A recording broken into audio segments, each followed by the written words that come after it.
Prosseguindo na leitura do Robert E. Howard, O Rebelde. Estamos agora no capítulo 2. Steve retornou a Redwood após o feriado e mergulhou no trabalho com um novo entusiasmo. Na falta de um colega de quarto, ele fez um esforço para persuadir a Sra. Drummer a permitir que ficasse com o quarto para si, mas ela sentia-se obrigada a alugar cada quarto para 2 pessoas, dobrando assim o lucro. Então, após uma busca mal sucedida por outro quarto desocupado e barato, ele ficou com Xtebelles. Will Smiler havia partido e Steve não lamentava. Ele gostava de Will, mas o homem tinha a mania de cambalear bêbado para dentro da pensão e desmaiar no quarto errado. Steve não bebia e ficava apreensivo e antipático para com as pessoas que bebiam. Snarky e Harrington também mudaram sua localização por uma mais organizada, e um jovem sheik baixinho, chamado Harmon, e outro cujo nome Steve nunca conseguia lembrar, ocuparam seus quartos.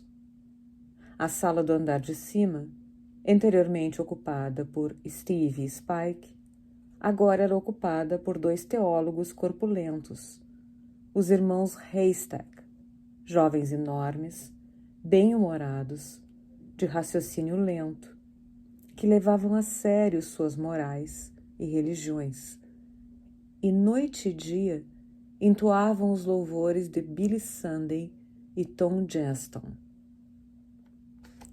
A antiga turma se desfez como por encanto.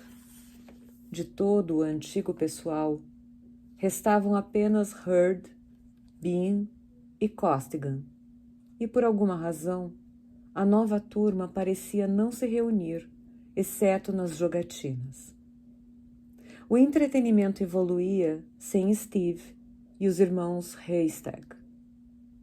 A sala da frente, no andar de cima, era a meca dos jogadores de dados da vizinhança e dos trapaceiros do pôquer, além de um refúgio para aqueles que gostavam de surgir seminus nas janelas para gritar elogios às estudantes que passavam.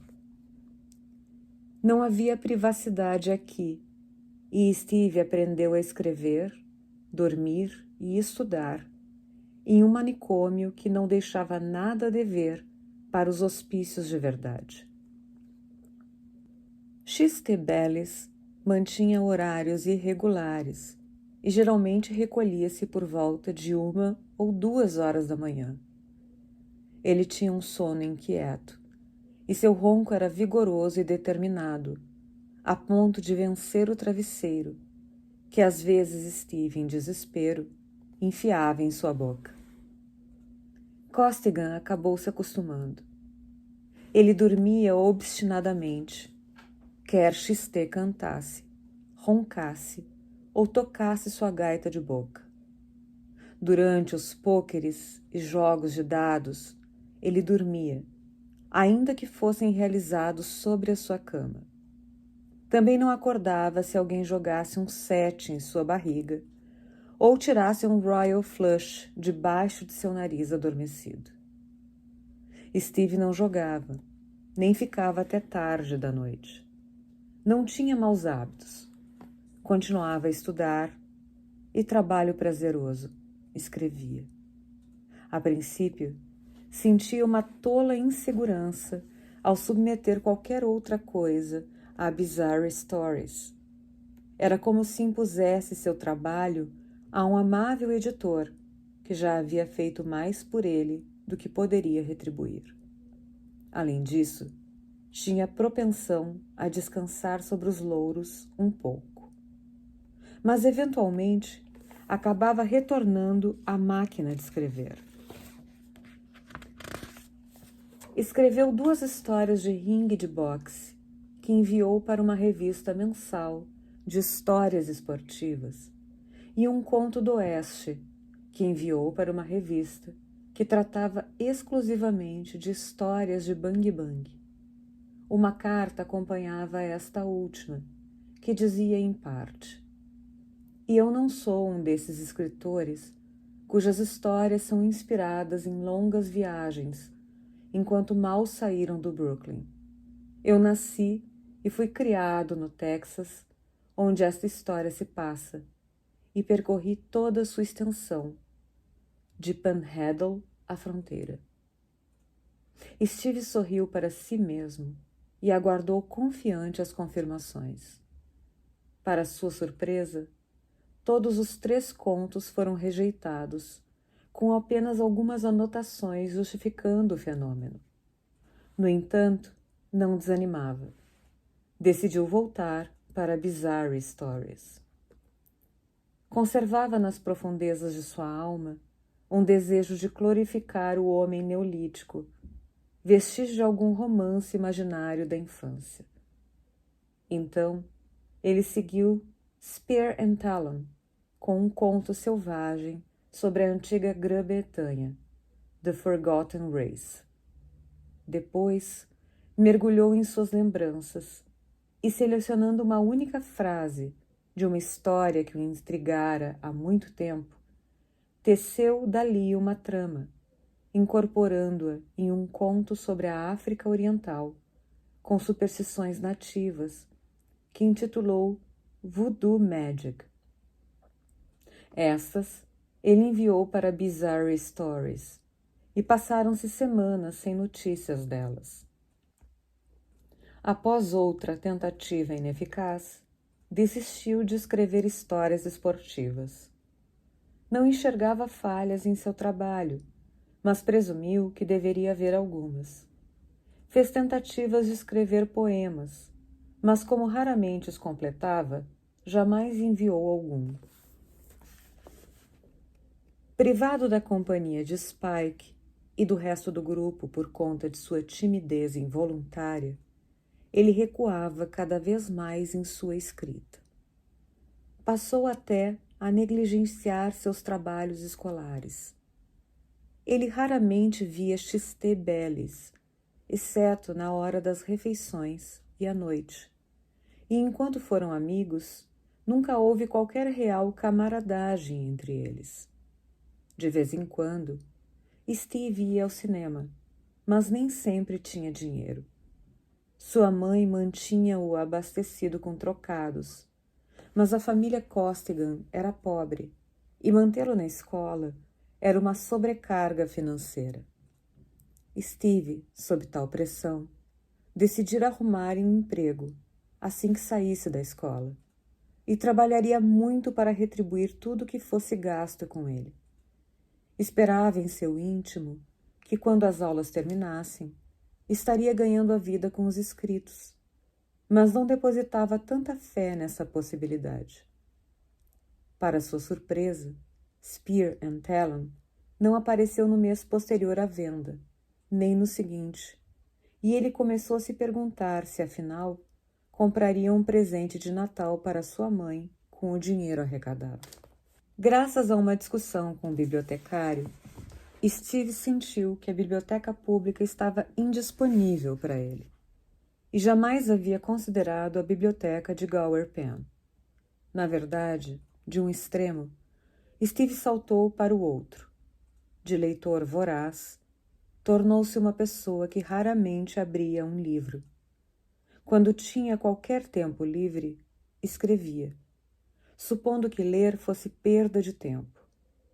Sua única literatura, praticamente, era The Saturday Evening Post, que publicava, na época, a história da vida do grande James J. Corbett, escrita por ele mesmo. Steve devorava isso insaciavelmente e não lia muito mais. Quando não estava escrevendo ou estudando, preferia boxear ou exercitar seu corpo exíguo. Desde que Spike se foi, não conseguia ninguém para boxear com ele, e os caras da pensão importavam-se pouco com o esporte, e menos ainda com a força em sua mão esquerda. Ele desejava boxear, ansiava boxear. Era assim que se expressava. E agora, no esplendor de um êxito garantido, desejava evidenciar e afirmar sua destreza e sucesso, sussurrando a algum conhecido. Mas Steve não consumava o fato. Exercitava-se com pesos e fazia caminhadas incrivelmente longas, cada vez mais difíceis, até que os músculos de seu corpo e os tendões das pernas, magras e exíguas como as de um gato selvagem, se tornassem duros e flexíveis feito molas de aço. Clive estava ocupado trabalhando com o jornal da escola e tinha outros amigos para passar o tempo. Então Steve pouco via o jovem loiro. E, para falar a verdade, Steve não se esforçava em encontrar Clive. O amigo tinha o dom de abalar seu orgulho. Em vez de sentir inveja, como Steve esperava que ele sentisse, Clive parecia pensar que a venda da primeira história de seu amigo era um assunto trivial demais para ser invejado. Steve, após receber a recompensa pelo trabalho, pela tortura e pela esperança, beiraria a adoração de si mesmo, enquanto Clive, encolhendo os ombros, erguendo uma sobrancelha ou articulando uma palavra, o faria ver que, afinal, o que ele fez não foi tanto. Os castelos aéreos de Steve ruiriam, deixando-o estático sobre os escombros, desnorteado e ressentido. Mas um dia, Clive o abordou. Steve, que tal passar a noite toda comigo essa noite? Achei que poderíamos colaborar em uma história. Irei até lá, escreverei a história com você, disse Steve, que tinha antipatia por ficar a noite toda com seus amigos, e voltarei para casa quando terminarmos. É melhor você decidir ficar a noite toda. Não, disse Steve brevemente, e Clive mudou de assunto. Caminharam pela rua bem devagar, na direção da casa de Clive. Você tem escrito alguma coisa ultimamente? Perguntou Steve. Nada além de encomendas. Copiei um tema para um menino e cobrei-lhe 50 centavos por 2 páginas. Caramba, isso está dando tanto dinheiro quanto escrever para Bizarre Stories. Eu não serei um escritor de qualquer forma. Não quero ser. Serei um jornalista. O trabalho é muito difícil para mim. Não é tão difícil quanto escrever para viver. Não vejo como você pode sentar hora após hora datilografando. Eu gosto, Steve respondeu simplesmente. E era a única resposta lógica que ele poderia ter dado. Você com certeza é diferente de mim. É tudo que posso fazer, martelar algumas páginas. Mas você está indo bem.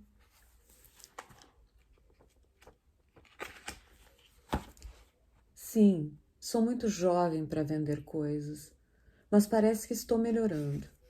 Claro, sua fama está garantida agora. Tudo o que você precisa fazer é vender a primeira história. O resto é fácil. Isso mesmo, respondeu Steve. A primeira história é a mais difícil.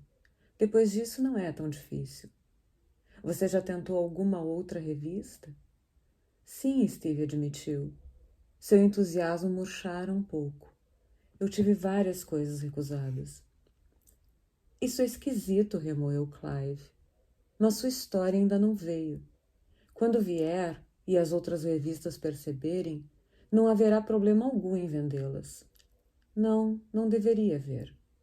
E depois que você vender mais uma ou duas Bizarre Stories e os leitores começarem a clamar por suas coisas, eles comprarão tudo que você assinar com seu nome. Sim, acho que sim, disse Steve. Mas aí não vou dormir no serviço e produzir coisas inferiores como a maioria dos escritores fazem quando ficam famosos. Clive não respondeu, e o silêncio levou Steve a refletir que provavelmente aquele comentário tenha soado um pouco seguro. Ele continuou. Eu sei que eu não sou uma grande coisa como escritor. Se eu vender 100 histórias no próximo mês, não serei um grande escritor. Leva tempo. E eu não tenho nenhuma experiência. Eu nunca estive em lugar nenhum. Um escritor tem que viajar e ver coisas. Há muitas coisas que não sei. Não sou um grande escritor agora, mas serei algum dia. Quando eu for um grande magnata dos jornais, disse Clive, publicarei todas as suas coisas e o ajudarei nas resenhas de livros. Jovem escritor escreve obra-prima. Autor do Texas é a nova sensação. Que tal para as linhas do título? Ótimo, Steve riu. Obrigado. Na casa de Clive, uma casa requintada em uma zona residencial distinta nos arredores da cidade, Steve pousou o olhar em um conjunto de luvas de boxe e foi dominado por sua paixão irresistível. Quer boxear um pouco? Eles boxearam ao luar no gramado favorecido pela luz do alpendre do Hilton. Steve estava em desvantagem, embora não dissesse nada. Era acostumado a um chão duro ou a uma terra batida. Seus pés escorregavam na grama, e a luz branca que se mesclava, radiante e nebulosa, o fez calcular mal o tempo e a distância. Ali enfrentaram-se o nórdico loiro e o celta negro. Steve parecia magro e débil ao lado dos contornos suavemente arredondados de Clive. O jovem moreno colocou-se na pose tradicional que aprendera. Braço esquerdo à frente, o direito estendido sobre o corpo, esperando o ataque de Clive. Clive, agachado como um tigre, saltou, atacando com as duas mãos. Uma explosão de energia nervosa, um borrão de movimento dinâmico e veloz. Ele errou enquanto Steve se esquivava e cambaleou para trás com um soco forte no nariz. Isso aconteceu repetidamente. Por fim, Clive descarregou o corpo com toda a sua força, mas seu punho desviava-se inofensivamente dos músculos protuberantes, duros como ferro. Clive era fogo e aço, Steve gelo e ferro. Até agora, a vantagem estava com Steve, enquanto ele frustrava friamente as explosivas investidas. Mas isso não ficaria assim. Clive era o verdadeiro atleta, mas ele era aquele tipo raro de atleta que nasce pronto e não se faz. O futebol, o basquete e o atletismo fortaleceram.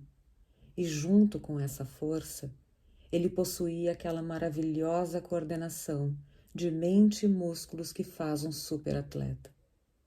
Steve era o mais calmo, mas Clive pensava rápido e agia mais rapidamente ainda.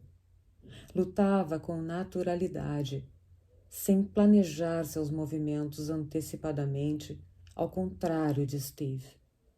Ele fazia a coisa certa, espontaneamente e sem consciência, enquanto Steve tinha que pensar, para só então agir, o que o atrasava. Apenas um guerreiro habilidoso e experiente pode repelir as investidas do lutador nato, e afinal, a ciência de Steve era muito rudimentar. Clive começou a descarregar seus golpes sanguinários, infinitamente mais fortes que os murros de Steve. Eles solapavam a leveza daquele sujeito e deixavam-no tonto, mas ele resistia corajosamente ao castigo. Via-se aqui a diferença entre os dois. Clive era só ação, avançando, saltando para fora, circulando incessantemente, golpeando furioso com os dois braços. Steve apenas seguia seus rastros, virando-se para manter Clive à sua frente, raramente avançando, mas raramente ainda recuando.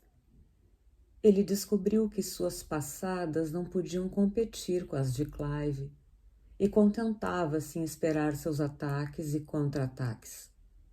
Clive usava as duas mãos, exibindo a mesma agilidade em ambas, mas Steve mantinha a direita por perto como defesa, usando-a eventualmente para golpear. Seu ombro esquerdo mantinha-se erguido, e a direita de Clive, cruzando o braço esquerdo estendido de Steve, desviava para atingir aquele ombro ossudo repetidamente. Clive agora avançava, selvagem como sempre, e Steve saltou inesperadamente em sua direção. Houve tempo de avaliar esse movimento, o que funcionou perfeitamente. Deslizando entre os braços de Clive, como que por um milagre, ele mandou uma esquerda no tronco e Clive caiu. Ergueu-se imediatamente, furioso. Ele não estava exatamente zangado com Steve, mas a ferroada de orgulho ferido o deixava quase louco. Jogou-se. Steve bloqueou e golpeou com a esquerda, mas a maré estava mudando. Apesar da queda, Clive desferia golpes mais certeiros e mais fortes. A esquerda de Steve foi para o rosto de Clive. A direita de Steve, sua mão mais lenta e vacilante, surgiu em seu quadril. Então as estrelas desapareceram em um vermelho flamejante. Enfraquecido, Steve flutuou de volta à consciência, percebendo lentamente que havia sido pego de surpresa por uma esquerda no queixo, que teria derrubado muitos pugilistas. Ele estava de pé, absolutamente inconsciente por um segundo, mas não havia caído. Alguns homens mantêm-se de pé por instinto, depois que a luz de sua razão foi temporariamente extinta. E esse é Steve Costigan. Seus reflexos, treinados para o jogo, o mantinham ereto. E Clive, inexperiente no boxe, não tinha como entender a força com que Steve fora atingido. Quando Clive se feriu, emitiu chiados involuntários, vociferou e praguejou. Mas Steve, seguindo seu cego instinto, apenas riu ao receber aquele golpe terrível, sem ao menos dar-se conta de que sorria. Steve, entretanto, soube que seria uma surra. Ele soube desde o momento em que sugeriu o boxe, que a luta amistosa se transformaria em um ritual sangrento. Clive não pôde evitar. Não havia animosidade no fato de que ele estava tentando derrubar o cérebro de Steve. Mas era simples assim. Quando ele entrava em qualquer coisa, tinha que ir com toda a alma e colocar todo o seu ser naquilo. O jovem moreno havia desacelerado agora e Clive avançou, resoluto e implacável. Steve havia perdido sua habilidade defensiva e cambaleava desorientado, sem controle. Ele não se desviava, nem bloqueava mais os golpes, e Clive não recuava. Tumf, tumf, tumf, tumf. O instinto manteve o ombro esquerdo levantado para proteger a mandíbula, mas a direita de Clive acertava repetidamente a têmpora de Steve, e a esquerda encontrava seu queixo com monótona regularidade. Steve nunca havia enfrentado um homem como Clive.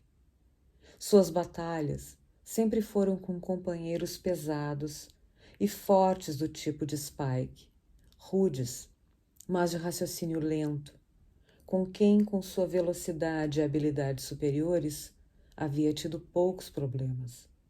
Clive era energia concentrada. Ele não batia, ele explodia. E os golpes geravam um estrondo dinâmico e vibrante, como a queda de um projétil de alta potência.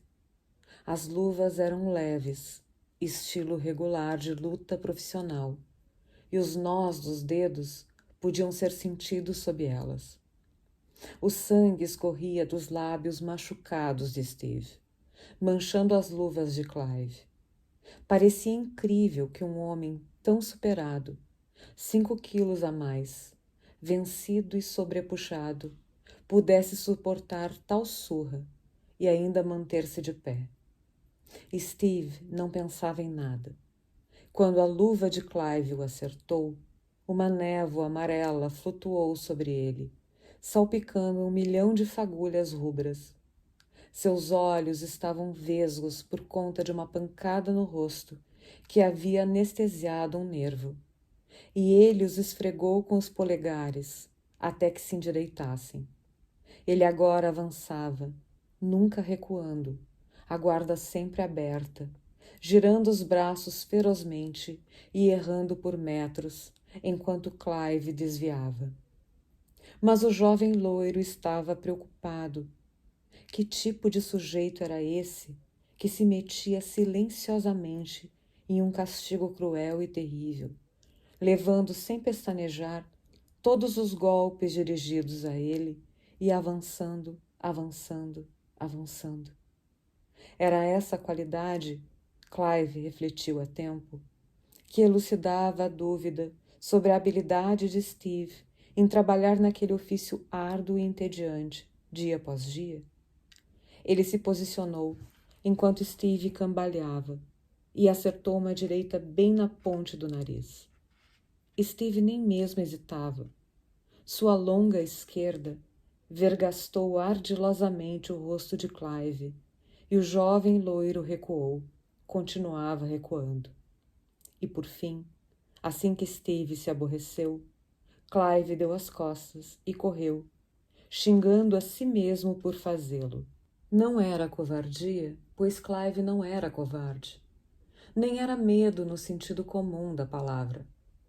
Clive sabia que sua única fraqueza residia no fato de não poder absorver tal castigo como Steve fazia.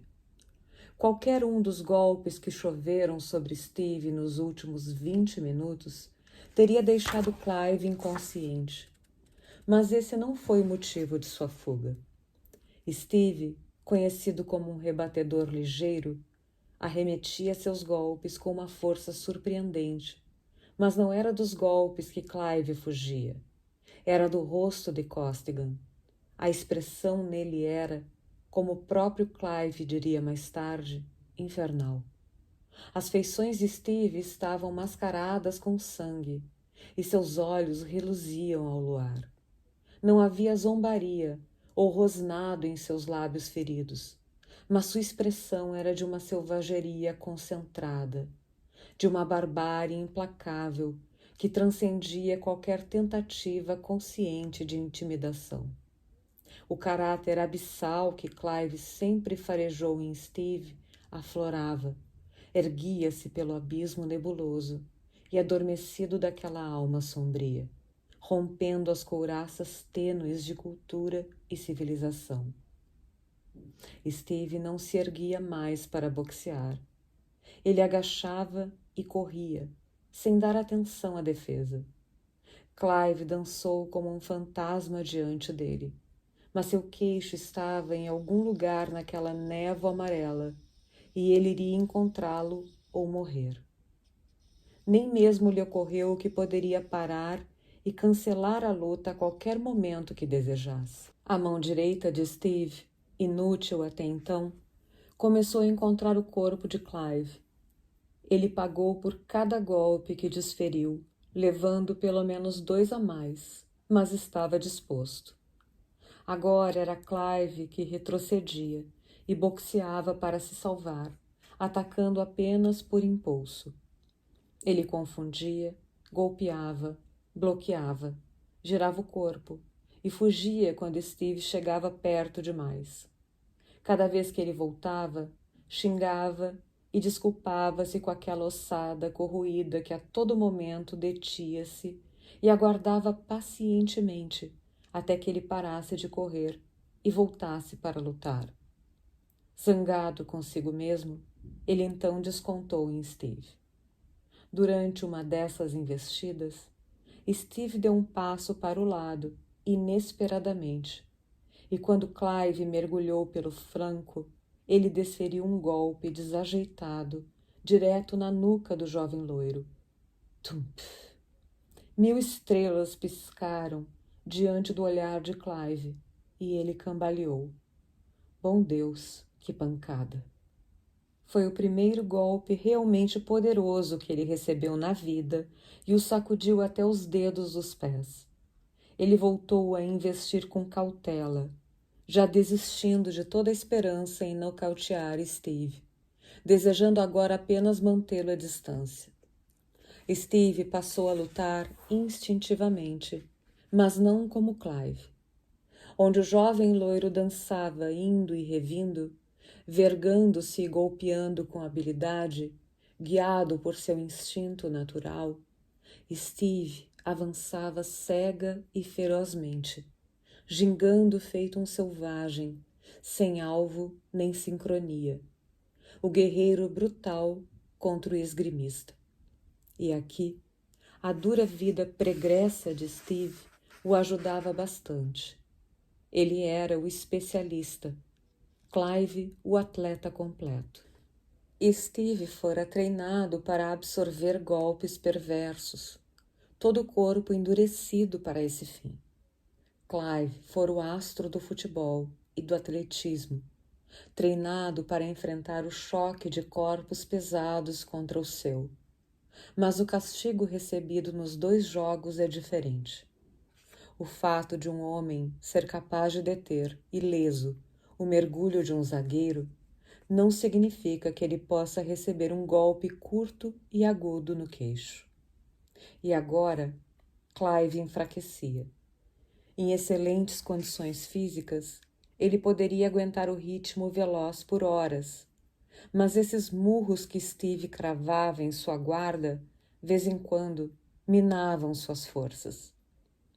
Steve não estava exausto, estava tonto, atordoado, apenas parcialmente consciente, mas suas pernas de ferro sustentavam-no e seus braços pareciam tão elásticos quanto no início. Estava convencido de que ainda era capaz de desferir um golpe consistente, idealista até o fim.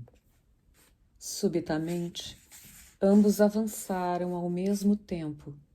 A esquerda de Clive resvalou no crânio de Steve, e a direita de Steve, girando em um curto arco oblíquo, desviou do queixo curvo de Clive e o atingiu no peito. Clive despencou como um boi abatido. Steve recuou mecanicamente, com os braços pendidos e as luvas caídas. Clive padecia ajoelhado, ofegando e xingando. Então, ele cambaleou e deu um salto repentino, recuando antes que as luvas se cruzassem. Sua mente era um confuso turbilhão, onde sobressaía o fato de que ele havia recebido aquele violento golpe e sobrevivido, fato que o preencheu de uma feroz alegria. Clive, então, pôs-se a mover em círculos incessantes, enquanto Steve aguardava pacientemente. O jovem moreno sabia que Clive estava zangado e perto da derrota, mas ele também estava. Havia recebido punições demais. A vitória estava em suas mãos, mas ele não tinha o poder de agarrá-la. Sentia-se capaz de travar indefinidamente uma batalha defensiva, mas não podia mais avançar e golpear. Clive estava cauteloso, intervinha para desferir seus golpes, e depois saltava para fora tão rápido que Steve só conseguia acertar uns jabs ocasionalmente. Por fim, ele suspirou impacientemente. É claro que ele não estava gostando do castigo que recebia, mas afora isso, de que adianta lutar contra um homem que se recusa a ser agredido? Seus movimentos errados o fatigavam. Ele não podia entrar e lutar como desejava, e Clive ainda boxeava e fugia dele. De repente, ele disse: "Ei, vamos parar. Não estamos indo nada bem." Clive deu um suspiro secreto de alívio. Ele já estava pronto para desistir há algum tempo, mas teria lutado até cair morto antes de sugerir isso. Estava feliz por Steve ter falado primeiro, e pelo que sabia, foi o mais perto que Costigan chegou de admitir uma derrota. Começaram a caminhar sobre o luar e a discutir sobre a luta. Steve sentia-se como um homem se recuperando de uma bebedeira. ainda tonto e confuso. Sua cabeça doía e ele teve a estranha sensação de que seu cérebro havia sido arrancado de seu crânio. Cada vez que tentava virar a cabeça para a esquerda, um nervo parecia ceder, machucando-o feito diabo, e essa condição ainda duraria mais de um mês. Tivesse qualquer outro homem dado tal surra em Steve, ele se preocuparia. Teria sofrido a dor do orgulho ferido. Mas o elogio que fez a Clive foi sincero. Simplesmente não sentia-se mal em perder para seu amigo. Ele inconscientemente assumiu que Clive era um homem melhor, física e mentalmente. Clive considerou, sem dizer, que havia vencido. E Steve, embora fosse amargo admitir uma derrota, mesmo nas mãos de Clive, o admitiu para si mesmo. Se uma pessoa comum os tivesse visto durante os momentos mais duros daquela batalha, dificilmente acreditaria que eles agora passeavam e discutiam seus assuntos de um modo tão sereno e tranquilo, como se tivessem acabado de jogar cartas. Mas a amizade deles foi reforçada ainda mais pelo combate, e a admiração de um pelo outro renovada, como nos velhos tempos, quando os guerreiros derramavam seu sangue em algum campo de batalha selvagem, para depois jurar amizade eterna. Certamente havia um toque de selvageria em ambos. Do fundo de suas almas agitava-se o espírito turbulento e arrogante da antiga e feroz raça caucasiana. Arranha a superfície e o homem bárbaro surge, repleto de ânimo brutal.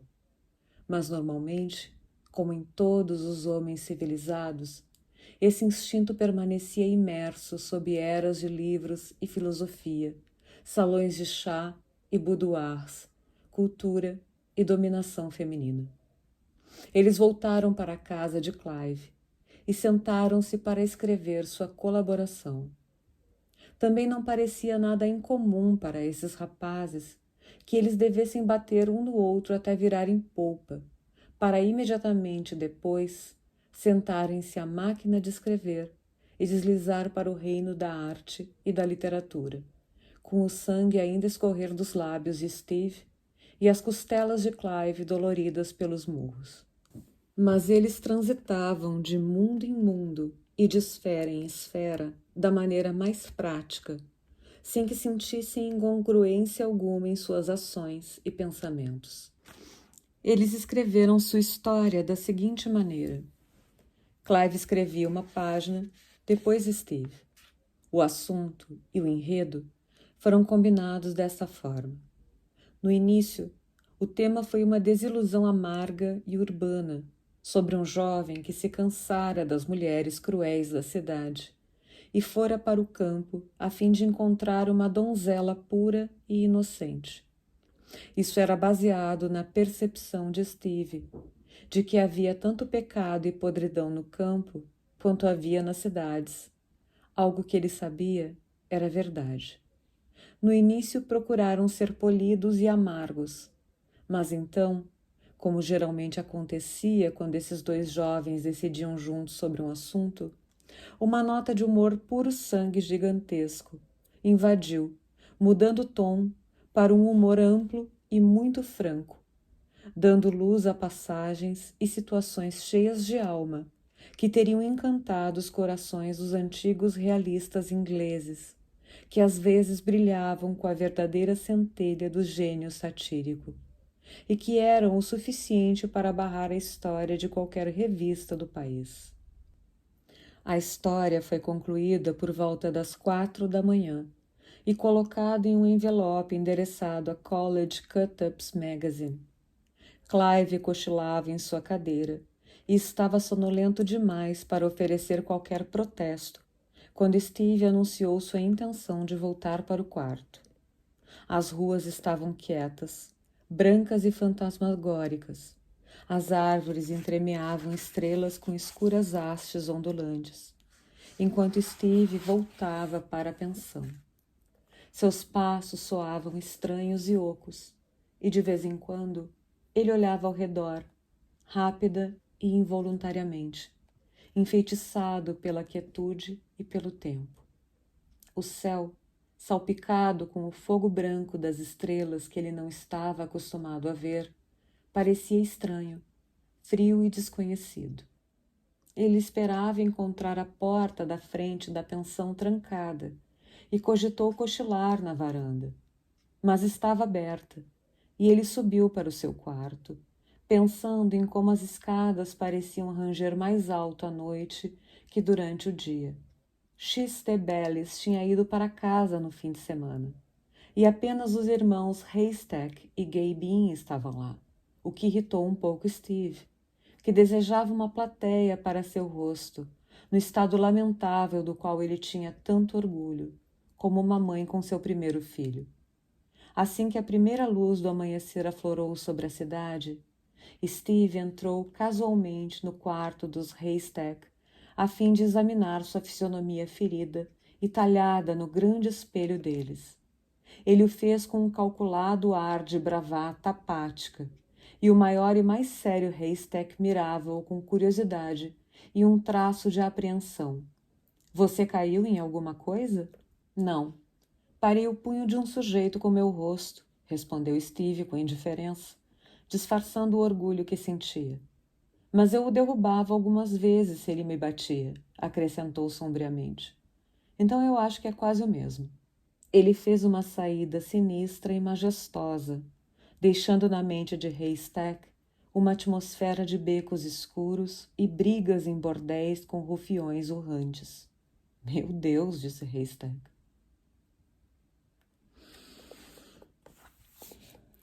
Espero que vocês tenham gostado. Em breve, o capítulo 3º. Até lá.